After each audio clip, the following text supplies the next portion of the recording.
Hello good evening my dear students, आप सभी का स्वागत है आपके YouTube channel study with Ritesh में।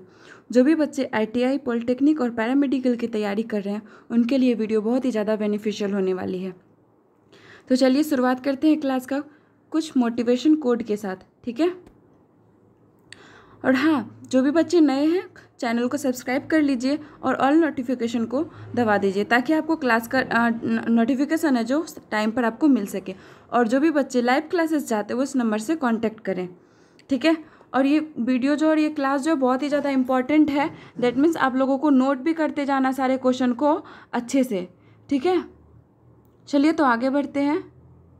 देखिए, सोचने से कहाँ मिलते हैं तमन्नाओं के शहर, चलने की जिद भी ज़रूरी है मंजिलों के लिए, ठीक है। तो सोचने से नहीं मिलता है तमन्नाओं का शहर, यानी कि जो आप सोचने से आप वो हासिल नहीं कर पाएंगे। जो आपका ख्वाब है, जो आपका सपना है, उसके लिए आपको चलना भी ज़रूरी है, उसके लिए आपको संघर्ष करना भी ज़रूरी है मंजिल तक पहुंचने के लिए, ठीक है। तो अपना संघर्ष जारी रखिए, मेहनत करिए। अब कुछ ही दिन बचे हैं एग्ज़ाम में, तो आप लोग एकदम कस के ज़ोरदार मेहनत कीजिए ताकि आपको फर्स्ट अटेम्प्ट में ही एग्ज़ाम निकाल लेना है, ठीक है। तो चलिए क्वेश्चंस की ओर बढ़ते हैं। क्वेश्चन बहुत ही ज़्यादा इंपॉर्टेंट है, तो आपको अंत तक वीडियो पर बने रहना है और सारे क्वेश्चन को नोट करते जाना है, ठीक है। अगर आप लोगों को कुछ और भी इम्प्रूवमेंट चाहिए तो आप कमेंट बॉक्स में कमेंट करके बता सकते हैं कि हमको और ऐसा क्वेश्चन चाहिए, तो वो हम आपके लिए करेंगे ज़रूर, ठीक है। तो चलिए क्वेश्चंस की तरफ बढ़ते हैं। चलिए पहला क्वेश्चन है आपका, कार्य का एसआई मात्रक क्या होगा। आपको बताना है कि कार्य का एसआई मात्रक क्या होगा। दूरी, मीटर, जूल, इनमें से सभी आपको बताना है कार्य का एसआई मात्रक। जल्दी से बताइए कि कार्य का एसआई मात्रक क्या होगा। आपको हर एक मतलब जो भी यूनिट है आपको सारा पता होना चाहिए, सबका एसआई यूनिट, क्योंकि आपके एग्जाम में एक ना एक पूछ लिया जाएगा। और आपको स्केलर क्वांटिटी, वेक्टर क्वांटिटी यानी कि अदिश राशि और सदिश राशि भी पता होना चाहिए। और विमीय सूत्र यानी कि डायमेंशनल फॉर्मूला भी आपको पता होना चाहिए सबका, क्योंकि कोई कुछ भी आपसे पूछ लिया जा सकता है एक ना एक इससे यूनिट वाले चैप्टर से आपका, ठीक है। तो ये आपको पता होना चाहिए। तो फटाफट से बताइए कि कार्य का एसआई मात्रक क्या होगा। बताइए, दूरी होगा, मीटर होगा, जूल होगा, या इनमें से सभी। तो सबको पता है कि कार्य का एसआई मात्रक क्या होता है आपका, जूल होता है, ठीक है। क्या होता है, जूल होता है कार्य का एसआई मात्रक, ओके। अगले प्रश्न की तरफ बढ़ते हैं। अगला प्रश्न है आपका, ओजोन परत की मोटाई मापने की इकाई क्या होती है। आपको बताना है कि ओजोन परत की मोटाई जो मापते हैं उसे किस में मापते हैं। आवृत्ति में मापते हैं, एम्पियर में मापते हैं, दूरी में मापते हैं, या डॉप्सन में मापते हैं। फटाफट से बताइए, ओजोन परत की जो मोटाई होती है उसको हम किस में मापते हैं। तो सबको पता है ओजोन परत को किस में हम लोग मापते हैं, डॉप्सन में मापते हैं, ठीक है। किस में, डॉप्सन में हम लोग ओजोन परत को मापते हैं। और एम्पियर में हम किसको मापते हैं, इलेक्ट्रिक करंट को, ठीक है। एम्पियर किसका यूनिट है, इलेक्ट्रिक करंट का, ओके। और आवृत्ति का HZ होता है, ठीक है। और दूरी को हम मीटर, ठीक है। ये सब आपको पता होना चाहिए, ओके। तो आंसर क्या हो जाएगा आपका, डॉप्सन हो जाएगा, यानी कि हम लोग ओजोन परत को डॉप्सन में मापते हैं, ठीक है। आपका तीसरा प्रश्न है, मनुष्य कितनी आवाज़ वाली आवृत्ति को सुन सकता है। तो आपको बताना है कि मनुष्य जो है वो कितनी आवृत्ति तक सुन सकता है। तो पहला है 2000 HZ, दूसरा है आपका 30 से 40 HZ, तीसरा है आपका 20 से 20,000 HZ हर्ट्ज, और फिर आपका डी है 40,000 हर्ट्ज। और आपको बताना है पराश्रव्य तरंग और फिर आपका अवश्रव्य तरंग, ठीक है। इन दोनों का रेंज क्या होता है ये बताना है, ठीक है। वो भी क्वेश्चन कीजिए और इन दोनों का भी रेंज बताइए आप, ठीक है। तो मनुष्य कितनी आवाज़ वाली आवृत्ति को सुन सकता है, तो ये सबको पता है क्या हो जाएगा आपका 20 से 20,000 हर्ट्ज, क्योंकि हम लोग 8 क्लास में भी थोड़ा बहुत पढ़े थे और फिर 10th में भी पढ़े, फिर 12th में जिन्होंने साइंस लिया होगा उन्होंने पढ़ा होगा, ठीक है। तो ये क्या है आपका 20 से 20,000 हर्ट्ज तक मनुष्य की आवृत्ति जो वो सुनी जा सकती है, ठीक है। प्राश्रव्य तरंग कितना होता है, ये आपका 20 से, ठीक है। प्राश्रव्य जो होता है वो 20,000 से ज़्यादा, 20,000 से ज़्यादा। और अविश्रव तरंगे जो है ये 20 HZ से कम, ठीक है, 20 HZ से कम। ये आपको याद रखना है, ठीक है। चलिए अगला प्रश्न देखते हैं। तेल का एक बैरल कितने लीटर के बराबर होता है? तेल का जो एक बैरल होता है वो कितने लीटर के बराबर होता है, ये बताना है। बताइए, 178 लीटर, 159 लीटर, 140 लीटर या 450 लीटर। तो तेल का एक बैरल कितने लीटर के बराबर होता है, ये आपको बताना है। तो क्या हो जाएगा ये आपका हो जाएगा 159 लीटर, ठीक है। सभी को समझ में आ रहा है ना? बिल्कुल समझ में आना चाहिए। ये क्वेश्चन सारा जो बहुत ही ज़्यादा इंपॉर्टेंट है, आप एक एक करके सबको नोट करते जाइएगा। एग्जाम पॉइंट ऑफ व्यू से बहुत ही ज़्यादा इंपॉर्टेंट है, ठीक है। और आपके प्रीवियस ईयर से भी लिया गया है, तो कहीं ना कहीं कोई ना कोई क्वेश्चन जो है आपके एग्जाम में पूछ लिया जाएगा यहाँ से एक ना एक, ठीक है। तो सबको ध्यान से करते जाइए। चलिए अगला प्रश्न है आपका, ओजोन दिवस कब मनाया जाता है? बताइए कि ओजोन दिवस कब मनाया जाता है? 16 सितंबर, 25 सितंबर, 2 सितंबर और फिर 7 सितंबर। तो बताइए ओजोन दिवस कब मनाया जाता है? ये सबको पता है ओजोन दिवस कब मनाया जाता है, क्योंकि आप लोगों ने जीके में पढ़ रखा होगा। कब मनाया जाता है? 16 सितंबर को जो है ओजोन दिवस आपका मनाया जाता है, ठीक है। कब? 16 सितंबर को ओजोन दिवस आपका मनाया जाता है। अगला प्रश्न है आपका, खाने से मिलने वाली ऊर्जा को किस चीज़ में मापते हैं? तो मतलब खाने से जो ऊर्जा मिलती है उसको हम लोग किस में मापते हैं? अंगस्ट्रम में, दूरी में, कैलोरी में, या इनमें से कोई नहीं?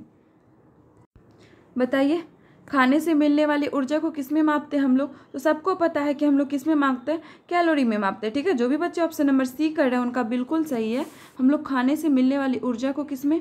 कैलोरी में मापते हैं, ठीक है। किस में? कैलोरी में मापते हैं। Okay, clear? आगे बढ़े, ठीक है। तो आगे बढ़ते हैं अगले प्रश्न के साथ।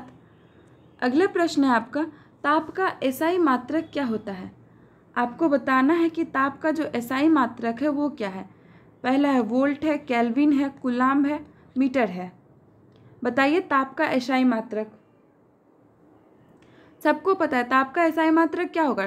टेम्परेचर यानी कि ताप, यानी कि तापमान, यानी फिर टेम्परेचर। तो क्या क्या होता है आपका? फ़ारेनहाइट होता है, सेल्सियस होता है, केल्विन होता है। तो यहाँ पर देखिए वोल्ट है, केल्विन है, कूलाम्ब है, मीटर है। तो क्या हो जाएगा? जो भी बच्चे ऑप्शन नंबर सी कर रहे हैं वो बिल्कुल करेक्ट है। क्या हो जाएगा? सॉरी, ऑप्शन नंबर बी, ठीक है। क्या? बी। हमारा भी ध्यान कहाँ चले गया था, ठीक है। सॉरी, क्या हो जाएगा आपका? ऑप्शन नंबर बी, केल्विन, ठीक है। कूलाम्ब और केल्विन में कन्फ्यूज़ कर गए। क्या हो जाएगा आपका? केल्विन, ठीक है। ताप का जो एसआई मात्रक होता है वो क्या हो जाएगा आपका? केल्विन हो जाएगा। Okay, clear? चलिए कंफ्यूज मत कीजिएगा हमारी तरह, ठीक है। तो ये क्या हो गया आपका? केल्विन हो जाएगा, ठीक है। ताप का एसआई मात्रक क्या होगा आपका? केल्विन हो जाएगा, ठीक है। अगला प्रश्न है आपका, मनुष्य के शरीर का तापमान सेल्सियस में कितना होता है? आपको बताना है कि मनुष्य का जो तापमान है वो सेल्सियस में कितना होगा, ये आपको बताना है, ठीक है। तो 65 degree Celsius, 84 degree Celsius, 37 degree Celsius और 43 डिग्री सेल्सियस, ठीक है। मनुष्य के शरीर का तापमान कितना होता है ये आपको बताना है। ये क्या हो जाएगा आपका? पहला है आपका 65 degree Celsius, 84 degree Celsius, 37 degree Celsius और 43 डिग्री सेल्सियस, ठीक है। बताइए क्या होगा? मनुष्य के शरीर का तापमान कितना होता है आपका? 37 डिग्री सेल्सियस, ठीक है। ये सबको पता है कि ह्यूमन बॉडी का जो टेम्परेचर होता है वो 37 डिग्री सेल्सियस होता है, ठीक है। नॉर्मल टेम्परेचर जो होता है वो 37 डिग्री सेल्सियस होता है। और डिग्री फ़ारेनहाइट में कितना होता है बताइए? डिग्री फ़ारेनहाइट में आपका होता है 98.6 होता है। और डिग्री केल्विन में आपका कितना होता है? ये आपका 310 केल्विन होता है, ठीक है। कितना? 310 केल्विन होता है मनुष्य का शरीर का तापमान, ठीक है। चलिए आगे बढ़ते हैं अगले प्रश्न के साथ। अगला प्रश्न है आपका, एक प्रकाश वर्ष कितने मीटर के बराबर होता है? आपको बताना है कि एक प्रकाश वर्ष जो है वो कितने मीटर के बराबर होता है। फटाफट से बताइए, एक प्रकाश वर्ष कितने मीटर के बराबर होता है? ए नंबर में है 9.46 इंटू 10⁻15 मीटर, और बी में है आपका 6.46 इंटू 10⁻15 मीटर, और सी में है 8.46 इंटू 10⁻15 मीटर और डी में आपका 3.46 इंटू 10⁻15 मीटर। आपको बताना है कि एक प्रकाश वर्ष में कितने मीटर के बराबर होता है, यानी कि एक प्रकाश वर्ष जो वो कितने मीटर के बराबर होता है। तो बताइए फटाफट से क्या हो जाएगा, बताइए फटाफट से आंसर क्या होगा बच्चों। ये सब बहुत ही ज़्यादा इंपॉर्टेंट क्वेश्चन है, आपका 1 लाइनर क्वेश्चन है लेकिन इंपॉर्टेंट है, ठीक है। ये सब पता होना चाहिए, वैसे पता है तो बहुत और भी अच्छी बात है, नहीं पता है तो नोट करते जाइए और आप यहाँ से अपने आप को चेक भी कर सकते हैं आपका तैयारी कितना हुआ है, ठीक है। और आप देख सकते हैं कि अगर आपका तैयारी नहीं हुआ तो आप और भी ज़्यादा मेहनत कीजिए, ठीक है। तो क्या हो जाएगा आपका एक प्रकाश वर्ष में जो है वो आपका 9.46 इंटू 10⁻15 मीटर के बराबर होता है आपका एक प्रकाश वर्ष, ठीक है। गॉट इट, समझ में आया। चलिए आगे बढ़ते हैं अगले क्वेश्चन के साथ। यहाँ ध्वनि नहीं है, इसको ध्वनि कर लीजिएगा, ठीक है। ध्वनि जो है किस माध्यम से नहीं गुजर सकता है, आपको बताना है कि ध्वनि जो है वो किस माध्यम से नहीं गुजर सकता है। वायु, ठोस, निर्वात और गैस। सबको पता है कि ध्वनि जो है सबसे ज़्यादा किस में, ठोस में, फिर वायु में, फिर गैस में, ठीक है। और किस में नहीं गुजर सकता, तो वो आपका क्या होता है, निर्वात में, ठीक है, निर्वात में। लेकिन प्रकाश का चाल जो सबसे ज़्यादा तेज होता है वो किस में होता है, निर्वात में होता है, ठीक है। दोनों एक दूसरे के अपोजिट है। प्रकाश का चाल सबसे ज़्यादा निर्वात में होता है और लेकिन ध्वनि जो है निर्वात में नहीं गुजर सकती है, ठीक है, वहाँ से क्रॉस नहीं करेगा। अगर जहाँ निर्वात होगा, जहाँ पर निर्वात यानी वैक्यूम, यानी कि जहाँ पर एयर प्रेजेंट नहीं होगा, वहाँ से ध्वनि क्रॉस नहीं कर सकती है, ठीक है। चलिए तो अगले प्रश्न की तरफ बढ़ते हैं। अगला प्रश्न है आपका,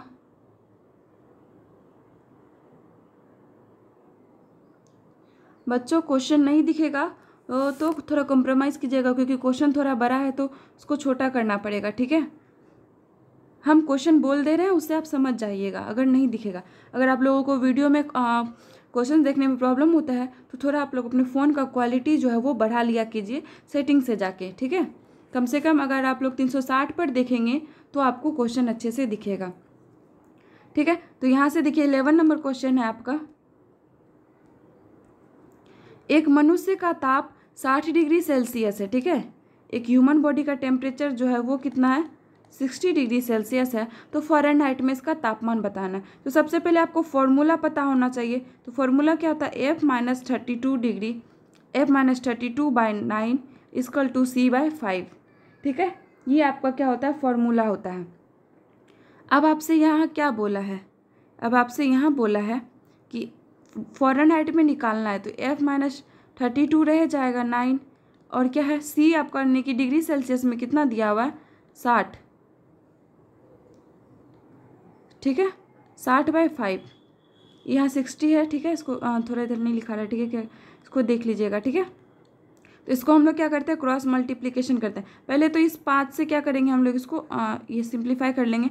तो 60 जो है 5 से 12 बार में आपका कट जाएगा, ठीक है। तो यहाँ पर क्या हो गया, क्या हो जाएगा आपका 12, ठीक है। फिर इसको हम लोग क्या करेंगे, क्रॉस मल्टीप्लिकेशन करेंगे। 12 × 9 कितना हो जाएगा आपका, 108 हो जाएगा और इक्वल टू में आपका हो जाएगा F-32, ठीक है। फिर F को हम एक साइड कर लेंगे तो वो हो जाएगा आपका 108 + 32, तो आपका कितना हो जाएगा ये 140 डिग्री फ़ारेनहाइट, ठीक है। 140 डिग्री फ़ारेनहाइट जो है आपका क्या हो जाएगा, आंसर हो जाएगा, ठीक है। समझ में आया सबको, ये फॉर्मूला सबको पता होना चाहिए, तब जाके आपका क्वेश्चन जो है वो बन जाएगा, ठीक है। चलिए आगे बढ़ते हैं अगले प्रश्न के साथ। अगला प्रश्न है आपका, पानी का घनत्व किस ताप पर अधिकतम होता है, ठीक है। आपको बताना है कि पानी का जो घनत्व होता है वो किस ताप पर अधिकतम होता है, ठीक है। तो क्या है आपका 5 degree Celsius, 4 degree Celsius, 6 degree Celsius and 3 degree Celsius, ठीक है। पानी का ताप किस पर जो है, घनत्व जो है वो किस ताप पर सबसे अधिकतम होगा, ये बताना है। तो ये सबको पता है क्या होता है, 4 डिग्री सेल्सियस जो होता है।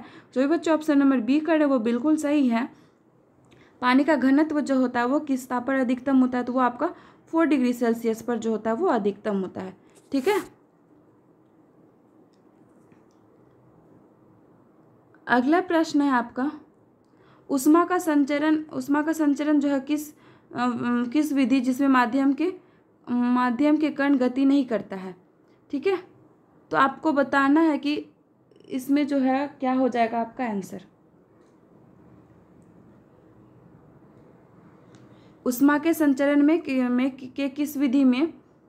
किस विधि जिसमें माध्यम के कण गति नहीं करते हैं, आपको बताना कि ऊष्मा का जो संचरण का 3 विधि है उनमें से किस माध्यम में गति में ये जो है आपका कण जो है वो गति नहीं करता है, ये आपको बताना है। तो पहला आपका विकिरण है, संवहन है, चालन है, या इनमें से कोई नहीं। तो बताइए फटाफट से क्या हो जाएगा, फटाफट से बताइए क्या हो जाएगा आपका आंसर। ऊष्मा के संचरण की किस विधि जिसमें माध्यम के कण गति नहीं करता है, फटाफट से बताइए।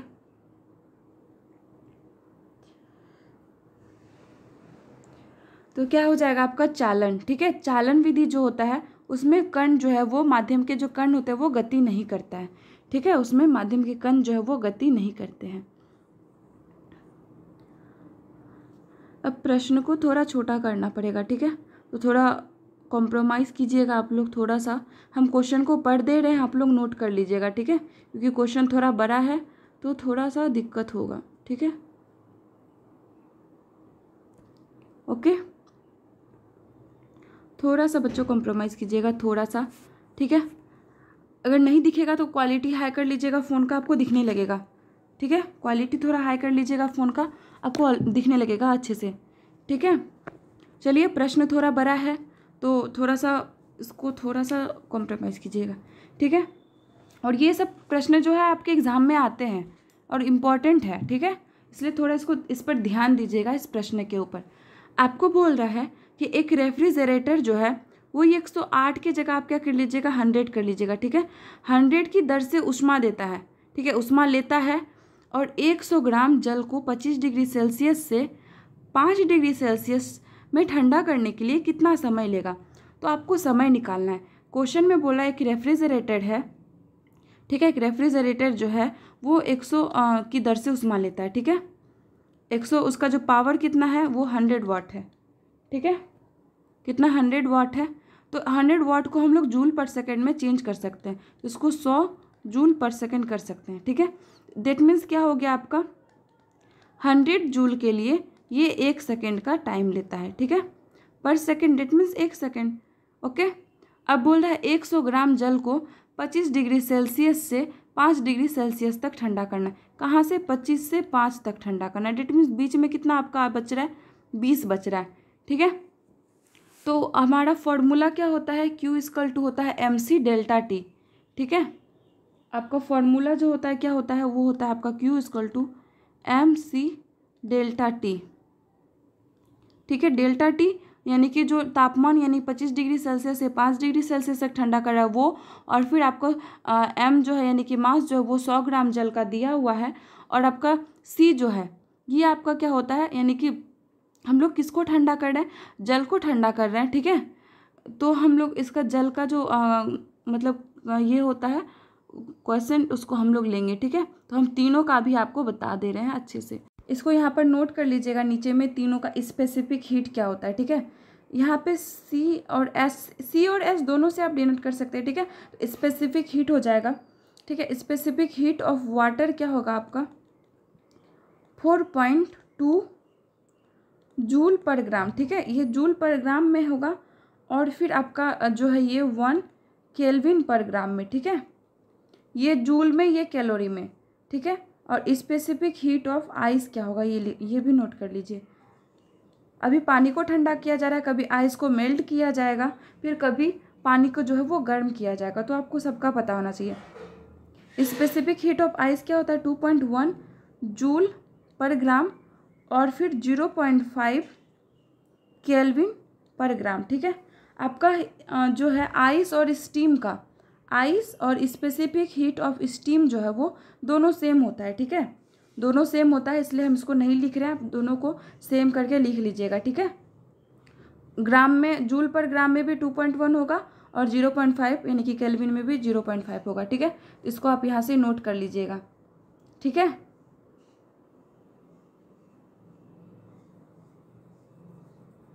इसको यहाँ से हम हटा रहे हैं, इसको यहाँ से हम क्या कर रहे हैं हटा दे रहे हैं। ठीक है,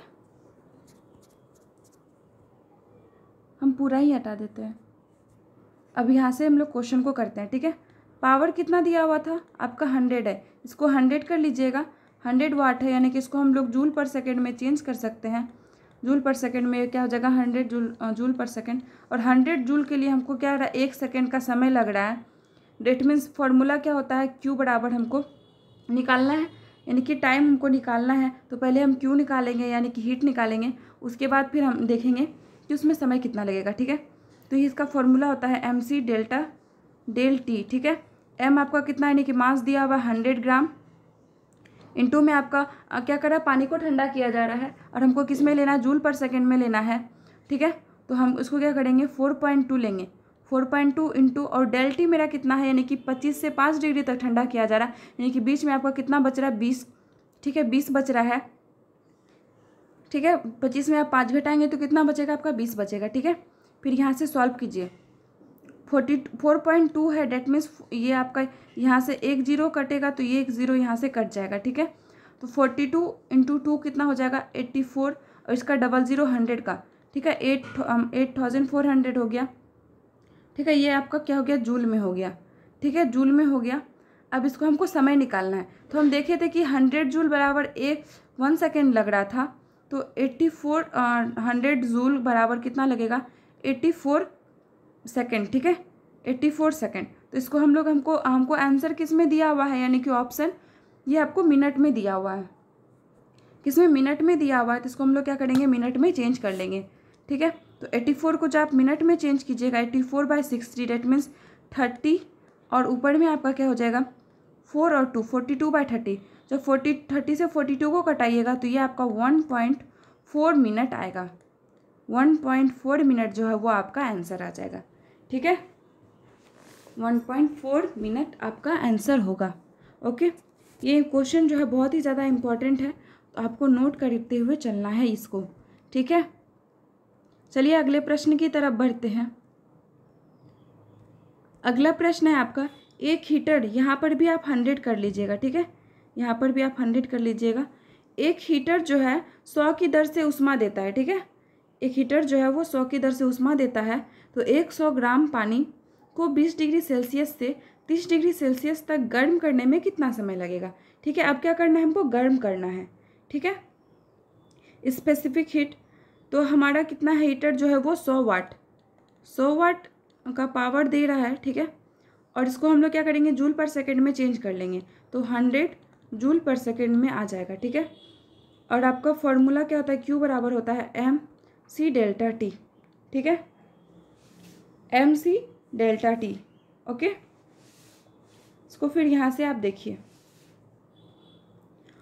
उसके बाद आपका क्या हो जाएगा, आपका मतलब मास कितना दिया हुआ 100 ग्राम, मास कितना दिया हुआ 100 ग्राम, और आपका C कितना हो जाएगा 4.2, क्योंकि स्पेसिफिक हीट ऑफ वाटर जो है जूल पर ग्राम में कितना होता है 4.2 होता है, एंड टेम्परेचर आपका 20 से 30 डिग्री पर गर्म किया जा रहा है, दैट मीन्स 30 में 20 घटाइएगा तो कितना हो जाएगा 10 हो जाएगा।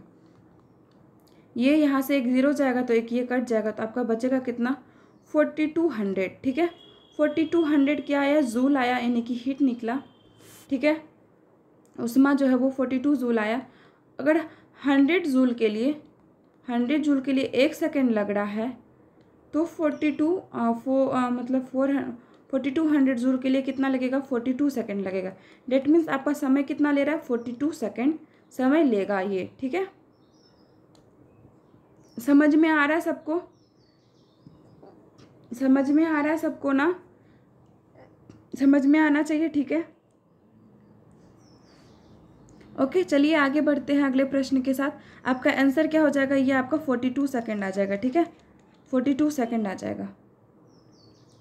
अगला प्रश्न है आपका, सूर्य के सतह के तापमान को किस यंत्र द्वारा मापा जाता है। आपको बताना है कि सूर्य के सतह का जो यंत्र का तापमान होता है उसको किसके द्वारा मापा जाता है, फटाफट से बताइए। सूर्य के सतह के तापमान को किस यंत्र द्वारा मापा जाता है, तो ये क्या हो जाएगा, ये आपका पैरोमीटर हो जाएगा, ठीक है। किससे, पैरोमीटर से हम लोग सूर्य के सतह के तापमान को हम लोग क्या करते हैं मापते हैं, ठीक है। और हम लोग हाइड्रोमीटर, यानी कि हाइड्रोमीटर से क्या करते हैं हम लोग घनत्व मापते हैं, ठीक है, क्या घनत्व मापते हैं। और हाइग्रोमीटर है, ठीक है। हाइग्रोमीटर से हम लोग क्या मापते हैं ये आपको बताना है। हाइग्रोमीटर से हम क्या मापते हैं ये आप कमेंट बॉक्स में आंसर बताइएगा क्लास खत्म होने के बाद। ओके, चलिए अगले प्रश्न की ओर बढ़ते हैं। अगला प्रश्न है, विद्युत केतली में पानी गर्म किस विधि द्वारा होता है। विद्युत केतली में जो है वो पानी गर्म जो होता है वो किस विधि द्वारा होता है ये आपको बताना है, ठीक है। फटाफट से बताइए, विद्युत केतली में पानी किस विधि द्वारा गर्म होता है। चालन, विकिरण, संवहन या इनमें से सभी, बताइए। तो क्या हो जाएगा, जो भी बच्चे ऑप्शन नंबर सी करे वो बिल्कुल सही है। विद्युत केतली में जो है वो पानी जो गर्म होता है वो संवहन विधि द्वारा होता है, ठीक है। संवहन विधि द्वारा पानी जो होता है गर्म होता है। ओके, अगला प्रश्न है आपका, ये तो बहुत ईजी है, इसको बता सकते हैं आप लोग कि किसी मोटर कार का वेग जो है 72 किलोमीटर प्रति घंटा है। 72 किलोमीटर प्रति घंटा है, इसको आपको मीटर पर सेकंड में, उसकी यहाँ पर देखिए, यहाँ 4 मीटर नहीं है, इसको आपको क्या है ना, उसकी चाल मीटर पर सेकंड में ज्ञात करना है, ठीक है। चाल मीटर पर सेकंड में आपको बताना है, ये 4 कुछ नहीं है, ठीक है। तो आपको पता होना चाहिए किसी भी किलोमीटर प्रति घंटा को हम लोग जब बदलते हैं मीटर पर सेकंड में, इसको हम लोग 5/18 से गुना करते हैं, ठीक है। तो 18 चौके 72, तो यहाँ पर आपका क्या हो जाएगा 20 मीटर पर सेकंड, ठीक है। ऑप्शन नंबर बी जो है आपका बिल्कुल सही है, 20 मीटर पर सेकंड। अगर यहीं पर आपका 72 मीटर पर सेकंड होता, इसको आपको किलोमीटर प्रति घंटा में बदलने के लिए बोलता, तो आप क्या करते, 18/5 से गुना करते, ठीक है। किससे, 18/5 से गुना करते तो आपका आंसर हो जाता, ठीक है। किलोमीटर को मीटर पर सेकंड में चेंज करने के लिए 5/18 या मीटर पर सेकंड को किलोमीटर प्रति घंटा में बदलने के लिए 18/5 से हम लोग क्या करते हैं, गुना करते हैं। ओके, गॉट इट, सबको समझ में आया। ये आपको जो है मैथ में भी काम आएगा ये चीज़ आपको डिस्टेंस इन टाइम चैप्टर में, ठीक है। चलिए अगले प्रश्न की तरफ बढ़ते हैं।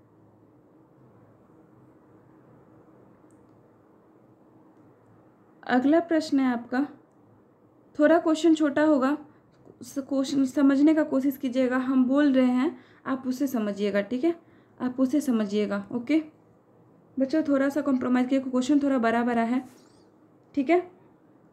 अगला प्रश्न है आपका, यदि कोई मोटर कार 20 किलोमीटर की दूरी पहले 1 घंटे में और फिर 40 किलोमीटर की दूरी दूसरे 1 घंटे में और अंत में 30 किलोमीटर की दूरी 1 घंटे में तय करता है, तो आपको औसत चाल बताना है। सबसे पहले तो आपको औसत चाल का फॉर्मूला क्या होता है वो बताना होना चाहिए, ठीक है। यानी कि एवरेज स्पीड बराबर क्या होता है आपका, टोटल डिस्टेंस अपॉन में टोटल टाइम, ठीक है।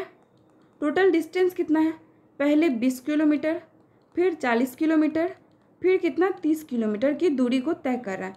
कितने में, पहले 20 किलोमीटर को 1 घंटे में, फिर दूसरे किलोमीटर को 1 घंटे में, फिर तीसरे 30 किलोमीटर को 1 घंटे में। ओके, 20 जोड़ 40 जोड़ 30 कितना हो जाएगा आपका, 90 हो जाएगा, और बटे में 3 हो जाएगा। 3 से 90 घटाइएगा, ये आपका क्या हो जाएगा, एवरेज स्पीड जो है 30 किलोमीटर प्रति घंटा आपका आंसर हो जाएगा, ठीक है। तो ऑप्शन नंबर बी जो है वो बिल्कुल करेक्ट है। 30 किलोमीटर प्रति घंटा की जो उसकी औसत चाल होगी वो 30 किलोमीटर प्रति घंटा होगी। समझ में आया सबको, ओके, करेक्ट है। आपके लिए एक प्रश्न है, प्रश्न यही पूरा है, ठीक है। आप 20 के जगह 30 करेंगे और 40 के जगह, ठीक है, 40 के जगह आप 60 करेंगे और 30 के जगह फिर आप 60 करेंगे, ठीक है। 30 के जगह फिर आप 60 करेंगे, ठीक है। और ये दूरी 1-1 घंटा में ही तय किया जा रहा है, ठीक है। आपको बस जो किलोमीटर का डिस्टेंस है वो आपको चेंज कर लेना है। 20 के जगह 30 कर लेना है, 40 के जगह 60, और फिर 30 के जगह भी आपको क्या करना है, 60 कर लेना है। ओके, 30 के जगह भी आपको 60 कर लेना है, और इसका आंसर जो है आपको कमेंट बॉक्स में बताना है, बना के प्रोसेस के साथ बताना है, ठीक है। ओके, चलिए आगे बढ़ते हैं अगले प्रश्न के साथ। अगला प्रश्न है आपका कि 4/25 कूलम आवेश में इलेक्ट्रॉनों की संख्या कितनी होगी। ठीक है, 4/5 में। पहले तो आपको पता होना चाहिए कि 1 कूलम में कितने इलेक्ट्रॉन होते हैं। ठीक है, 1 कूलम में कितने इलेक्ट्रॉन होते हैं ये पता होना चाहिए। ये कितना होता है आपका 6.25 इंटू 10⁻18 कूलम इलेक्ट्रॉन होता है किसमें, 1 कूलम में। ठीक है, 1 कूलम में 6.25 इंटू 10⁻18 इलेक्ट्रॉन होता है। अब आपको बताना है कि 4/25 में कितने इलेक्ट्रॉन होंगे। कूलम आवेश में इलेक्ट्रॉनों की संख्या, तो इसको गुना कर देंगे 4/25 से। ठीक है, यहाँ पर 2 अंक के बाद 0 है तो यहाँ पे 100 आ जाएगा। 5 से 625 जो है 25 बार में चले जाएगा। 25 से 100 4 टाइम्स में 4 इंटू 4 कट जाएगा। आपका बचेगा क्या, सिर्फ 10⁻18। ठीक है, क्या बचेगा 10⁻18। तो आपका ऑप्शन नंबर ए जो है वो बिल्कुल सही हो जाएगा आंसर। ठीक है, पहले तो आपको यहाँ पर आपको समझ में नहीं आया होगा क्वेश्चन देके, भाई क्या क्वेश्चन दे दिया कि 4/25 कूलम में कूलम आवेश में इलेक्ट्रॉन की संख्या। तो आपको पहले 1 कूलम में कितने इलेक्ट्रॉन होते हैं ये आपको पता होना चाहिए, उसके बाद ही आपका आंसर आएगा। ठीक है, समझ में आया सबको। आज का क्लास बहुत ही ज़्यादा इम्पॉर्टेंट है, तो इसको आप ज़्यादा से ज़्यादा शेयर कीजिए अपने दोस्तों के साथ, ताकि वो भी इस वीडियो के हिस्से के भागीदार बन सके, उनको भी अपने एग्ज़ाम में हेल्प मिल सके। ठीक है, और वीडियो कैसा लगा आप ज़रूर कमेंट बॉक्स में बताइएगा। अगर आप लोगों को कुछ और भी चाहिए कि नहीं हमें ये भी कराना है, मतलब करा दीजिए मैम, तो आप ज़रूर बताइएगा, हम उसे कराने का कोशिश करेंगे। ठीक है, क्वेश्चन थोड़ा छोटा पड़ रहा है, थोड़ा कॉम्प्रोमाइज़ कीजिएगा। ठीक है, थोड़ा सा कॉम्प्रोमाइज़ कीजिएगा। ओके बच्चों, चलिए देखते हैं अगला प्रश्न क्या है आपका। बोल रहा है कोई वस्तु जो है विराम की स्थिति से 0.5 मीटर पर सेकंड के त्वरण के साथ चलती है। ठीक है, त्वरण मतलब एक्सीलरेशन होता है, विराम अवस्था से चल रही है। ठीक है, विराम अवस्था दैट मीन्स उसका जो प्रारंभिक चाल होगा वो क्या होगा, 0 होगा। ठीक है, और एक्सीलरेशन क्या है उसका, एक्सीलरेशन क्या है 0.5। ठीक है, 0.5 मीटर पर सेकंड स्क्वायर। ठीक है, और दूरी कितना तय कर रहा है, 250 मीटर। और आपसे वेग भी पूछा है। ठीक है, अंतिम वेग और फिर आपको समय भी बताना है। ठीक है, समय भी बताना है। ओके, पहले तो हम वेग निकालेंगे, फिर हम जाके समय निकालेंगे। ओके, चलिए हम लोग पहले वेग निकालेंगे। तो हम लोग क्या करेंगे, मोशन के थर्ड नियम को हम लोग लगाएंगे। थर्ड फॉर्मूला जो होता है, थर्ड नियम का फॉर्मूला जो है, इसको हम लोग यहाँ से लगाएंगे। ठीक है, तो क्या होता है, v² = u² + 2as। ठीक है, v² तो हमें निकालना है, तो ये एज इट इज़ रहेगा। u² मतलब विरामावस्था से शुरू हो रहा था, तो डेट मीन्स 0। 2 इंटू एक्सीलरेशन कितना है भाई, 2.5 है, और s कितना आपका 250 मीटर। ठीक है, s कितना है आपका 250 मीटर है। ओके, अब यहाँ से आप निकाल सकते हैं आराम से। 0 का तो 0 हो जाएगा, फिर यहाँ पर से आपका क्या हो जाएगा, 0.5 है, डेट मीन्स क्या हो जाएगा 5/10 हो जाएगा इंटू 250। ठीक है, 1 0 यहाँ से कट गया, आपका 5 दूनी 10 और 25, 10 गुना 25 क्या हो जाएगा आपका 250। ठीक है, ये क्या है, v² ही है, आपको v निकालना है, यानी कि वेग निकालना है। तो आप क्या करेंगे, v बराबर क्या हो जाएगा आपका 250 पे रूट हो जाएगा। जब इसको आप वर्गमूल निकालिएगा तो आप निकाल कर देख लीजिएगा, हम यहाँ पर आपको डायरेक्ट बता दे रहे हैं क्योंकि वीडियो बहुत ही ज़्यादा लंबा हो जाएगा। ठीक है, ये क्या आ जाएगा 15.8 मीटर पर सेकेंड में आपका वेग आ जाएगा। ठीक है, इसको जब आप निकालिएगा तो ठीक है, वेग आपका हो जाएगा 15.8 मीटर पर सेकेंड। ओके, और इसको समय कितना लगेगा ये भी आपको निकालना है। ठीक है, देखिए आपको ऑप्शन में कंफ्यूज करने के लिए आपको क्या चीज़ दिया हुआ है, आपको 15.8 मीटर पर सेकेंड भी दिया हुआ है और 31.6 सेकेंड भी दिया हुआ है। ठीक है, आप ये मीटर पर सेकेंड ये वेग आया, अगर मान लीजिए आप पहले वेग निकाले और आपको 15.8 मीटर पर सेकेंड देखा और आप जल्दी जल्दी में मीटर यहाँ नहीं सिर्फ सेकेंड लगा हुआ, आप इसमें लगा कर चले आइएगा। इसलिए थोड़ा ऑप्शन को ध्यान से देखिएगा। ठीक है, ऑप्शन को थोड़ा ध्यान से देखिएगा। चलिए वेलोसिटी निकल गया, मेरा वेग निकल गया। अब हम क्या करते हैं, इसको हम लोग समय निकालते हैं, ठीक है, समय को निकालते हैं यहाँ से। ओके, समय को निकालते हैं तो हमको v मिल गया कितना 15.8 मीटर पर सेकेंड, ठीक है। हम मोशन के फर्स्ट नियम को लगाएंगे, क्या है आपका v बराबर u plus A T, v बराबर u प्लस ए टी, भी आपका कितना 15.8, u बराबर कितना 0 इंटू 0.5 इंटू टी, क्योंकि t हमको निकालना है, समय निकालना है, तो ये क्या हो जाएगा आपका t बराबर हो जाएगा 15.8 अपॉन में 0.5। एक एक अंक के बाद 0 है तो ये ख़त्म हो जाएगा। जब इसको यहाँ से कटाइएगा तो 5 तिया 15 और एक 8 जो है 5 एकम 5, फिर बचेगा 3, 5 छः के 30, ठीक है। कितना 31.6 सेकेंड इसको टाइम लगेगा, ठीक है। इसकी दूरी को तय करने में इसको 31.6 सेकेंड का समय लगेगा। ओके बच्चों, समझ में आ रहा है ना। ये सब क्वेश्चन बहुत ही ज़्यादा इंपॉर्टेंट है, आपके एग्जाम में पूछा जाता है और पूछा भी गया है, इसको अच्छे से करते जाइएगा। ओके, चलिए अगले प्रश्न की ओर बढ़ते हैं। 330 हर्ट्ज के चरित से उत्पन्न ध्वनि तरंग की तरंग दैर्ध्य क्या होगी?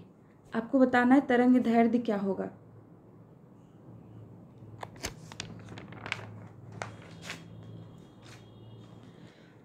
हाँ, आपको यहाँ पर पहले तो तरंग दैर्ध्य का फॉर्मूला क्या होता है, v बराबर n लेमडा या f लेमडा, ठीक है, f लेमडा। लेकिन हमको क्या कहते हैं वेलोसिटी यानी कि चाल तो नहीं पता है, तो हम ध्वनि का पूछा तो ध्वनि का चाल कितना होता है 330 मीटर पर सेकंड होता है, ठीक है। तो ध्वनि का चाल कितना हो गया 330 मीटर पर सेकंड। आपको फ्रीक्वेंसी यानी कि दिया हुआ है कितना 330 हर्ट्ज, ठीक है, और इनटू में लेमडा आपसे आवृत्ति यानी कि तरंग दैर्ध्य जो है वो पूछा हुआ है, ठीक है। तो 330 कट जाएगा एक बार में, तो ये कितना हो जाएगा 1 मीटर हो जाएगा। लेकिन हमको सेंटीमीटर में पूछा है, 1 मीटर बराबर कितना 100 सेंटीमीटर, ठीक है, 1 मीटर बराबर कितना 100 सेंटीमीटर। तो आपका ऑप्शन नंबर बी जो है वो बिल्कुल सही हो जाएगा, ठीक है। जिनका भी ऑप्शन नंबर बी आया है उनका बिल्कुल सही है, ठीक है, उनका बिल्कुल सही है। चलिए अगले प्रश्न की ओर बढ़ते हैं। अगला प्रश्न है आपका, कोई रेलगाड़ी ब्रेक लगने के कारण 6 मीटर क्या है, कोई रेलगाड़ी जो है वो ब्रेक लगने के कारण 6 मीटर पर सेकेंड स्क्वायर के हिसाब से मंदन अनुभव करती है, ठीक है, मंदन अनुभव करती है यानी कि रिटार्डेशन हो रहा है, और फिर 2 सेकेंड में रुक जाती है। कितने 2 सेकेंड में क्या करती है रुक जाती है। तो इस रेलगाड़ी द्वारा तय की गई दूरी कितनी है वो आपको बताना है। तो रिटार्डेशन में जो यानी कि मंदन जो होता है यानी कि रिटार्डेशन जो होता है, रिटार्डेशन में एक्सीलरेशन हमेशा निगेटिव होता है, एक्सीलरेशन जो होता है वो हमेशा निगेटिव होता है, ठीक है। रिटार्डेशन में एक्सीलरेशन हमेशा क्या होता है निगेटिव वैल्यू होता है, ठीक है। तो आपका एक्सीलरेशन कितना दिया हुआ है यानी कि मतलब ब्रेक लगने पर जो मंदन अनुभव करती है, एक्सीलरेशन कितना है -6 मीटर पर सेकेंड स्क्वायर हो जाएगा, और वो ब्रेक लगने के बाद रुक जा रही है यानी कि विराम अवस्था में चली जा रही है, तो v = 0 हो जाएगा। और कितने सेकंड के बाद रुक जा रही है 2 सेकंड के बाद रुक जा रही है, ठीक है। तो आपको बताना है कि रेलगाड़ी द्वारा तय की गई दूरी कितनी है। सबसे पहले तो हम u निकालेंगे, तब जाके हम उसका डिस्टेंस निकाल पाएंगे, क्योंकि u पता होगा तभी हम डिस्टेंस निकाल पाएंगे। तो v बराबर u प्लस ए टी, ठीक है, v कितना 0, u का u, और फिर ये कितना है आपका -6 इंटू 2, तो u बराबर हो जाएगा आपका -12 मीटर पर सेकेंड, ठीक है। u बराबर क्या हो गया आपका -12 मीटर पर सेकेंड आपका हो गया, ठीक है। प्रारंभिक उसका जो वेग था वो कितना था -12 मीटर पर सेकेंड। Okay, got it.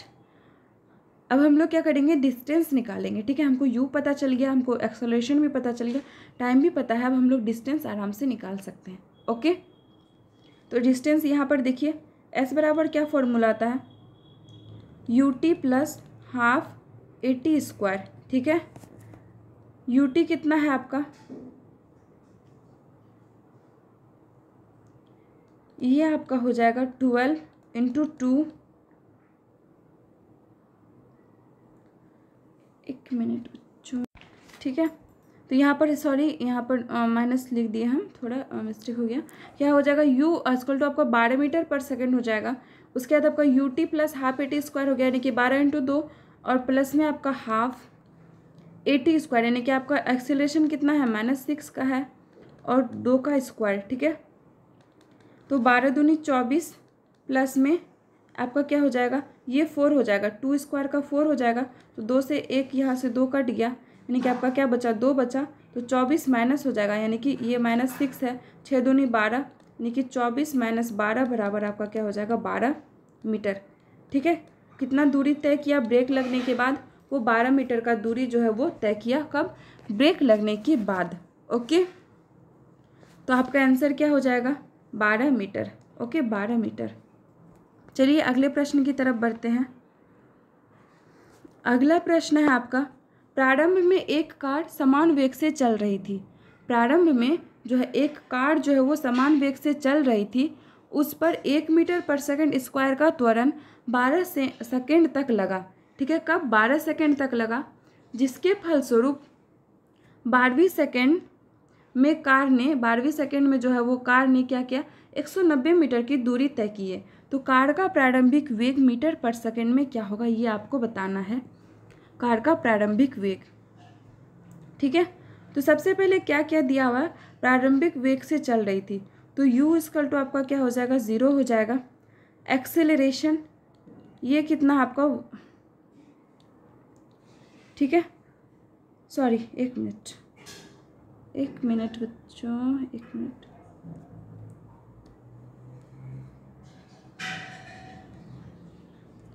क्या है आपका, प्रारंभ में एक कार समान वेग से चल रही थी, उसका एक्सेलरेशन कितना दिया हुआ है, 1 मीटर पर सेकंड स्क्वायर। ठीक है, और टाइम कितना दिया आपका, 12 सेकंड।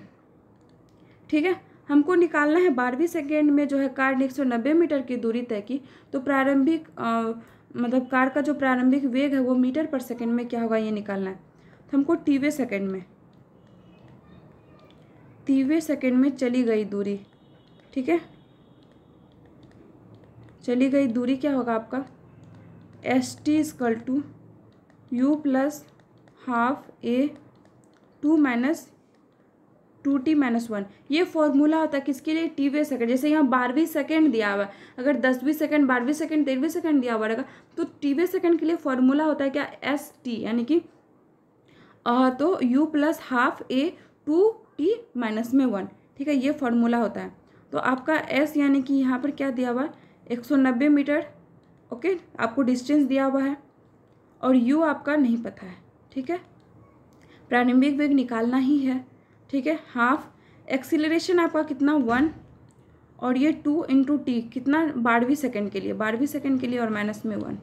ओके, 190 U प्लस में क्या हो जाएगा आपका, हाफ इंटू में 12 दूनी 24 -1 कितना, 23। ठीक है, हम इसको डायरेक्ट कर लिया, आप इसको प्रोसेस से भी कर लीजिएगा।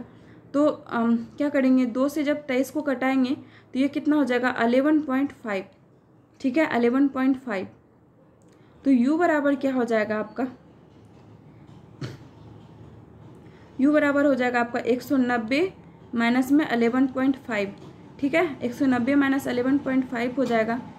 तो इसको जब घटाइएगा तो ये क्या हो जाएगा आपका, 178.5 मीटर पर सेकेंड। ठीक है, 178.5 मीटर पर सेकेंड, यानी कि ऑप्शन नंबर C जो है वो आपका बिल्कुल सही है।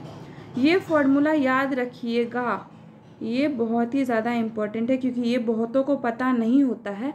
टीवें सेकंड में चली गई दूरी निकालने, यानी कि दूरी यानी कि चाल जो है वो निकालने के लिए। ठीक है, चलिए अगला प्रश्न है आपका। अगला प्रश्न है, 60 मीटर प्रति सेकंड को किलोमीटर प्रति घंटा में परिवर्तित करना है। 60 मीटर पर सेकंड, हम स्टार्टिंग में बताए थे क्वेश्चन में, पहले वहाँ पर किलोमीटर प्रति घंटा दिया हुआ था, यहाँ पर मीटर पर सेकंड है, तो इसको आपको किलोमीटर प्रति घंटा में चेंज करना। तो हम क्या बताए हुए थे, 18/5 से इसको गुना करना है। 5 से 60 को घटाएंगे तो ये 12 × 18 क्या हो जाएगा आपका, 216 किलोमीटर प्रति घंटा। ठीक है, 216 किलोमीटर प्रति घंटा आपका क्या होगा, आंसर हो जाएगा। ओके, ऑप्शन नंबर A आपका बिल्कुल सही है। ठीक है बच्चों, समझ में आ रहा है ना, समझ में आ रहा है ना, समझ में आना चाहिए सबको। ठीक है, ये क्वेश्चन बहुत ही ज़्यादा इम्पोर्टेंट है आपके लिए। आप लोग को वीडियो कैसा लगा कमेंट में ज़रूर बताइएगा।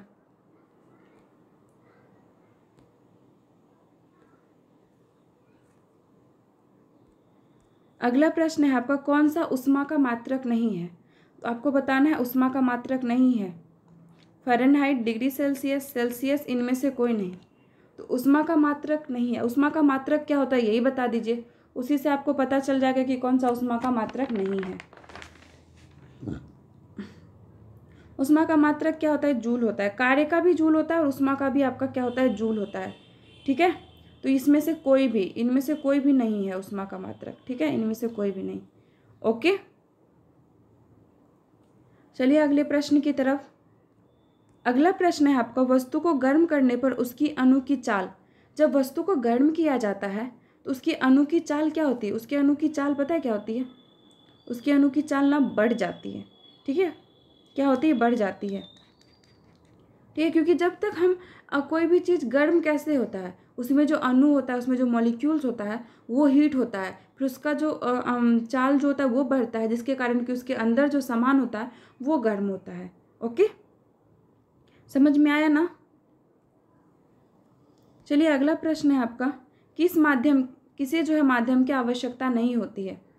आपको बताना है कि किसे माध्यम की आवश्यकता नहीं होती, चालन को, विकिरण को या संवहन को। किसको चालन की आवश्यकता नहीं होती है? किस माध्यम को चालन की आवश्यकता, यानी कि किसे जो है माध्यम की आवश्यकता नहीं होती है? तो आपको ये बताना किसे नहीं होती। चालन को नहीं होती, विकिरण को नहीं होती या संवहन को नहीं होती है। तो क्या हो जाएगा आपका? विकिरण यानी कि रेडिएशन। विकिरण यानी कि रेडिएशन। रेडिएशन को जो है वो आपको माध्यम की आवश्यकता नहीं होती है। ओके, आपको बताना है फ़ारेनहाइट पैमाने पर जल का जमना कितना होता है? कितने डिग्री फ़ारेनहाइट पर जो जल वो जमने लगता है? कितने डिग्री फ़ारेनहाइट पर जल जो है वो जमने लगता है? तो वो क्या हो जाएगा आपका? 32 डिग्री फ़ारेनहाइट। 32 डिग्री फ़ारेनहाइट पर जो है जल वो जमने लगता है। ओके, ये सब माइनर क्वेश्चन है और ये सब आपको पता होना चाहिए और बहुत ही ज़्यादा इम्पोर्टेंट है। तो आज का लास्ट क्वेश्चन है। ठीक है, ये कोणीय नहीं है, ये क्या है? कोणीय विस्थापन का डायमेंशन फॉर्मूला। ठीक है, कोणीय, कोण जो है वो डायमेंशन लेस होता है। ठीक है, ये क्या होता है? डायमेंशन लेस होता है, यानी कि इसमें जो कोई भी वो नहीं होता है आपका। ठीक है, तो ये जब डायमेंशन लेस होता है तो इसका क्या हो जाएगा आपका? एम नोड, एन नोड और टी नोड। ठीक है, ये डायमेंशन लेस होता है इसलिए इसमें जो सारा जगह वो 0 हो जाएगा। ओके, चलिए आज के लिए इतना ही।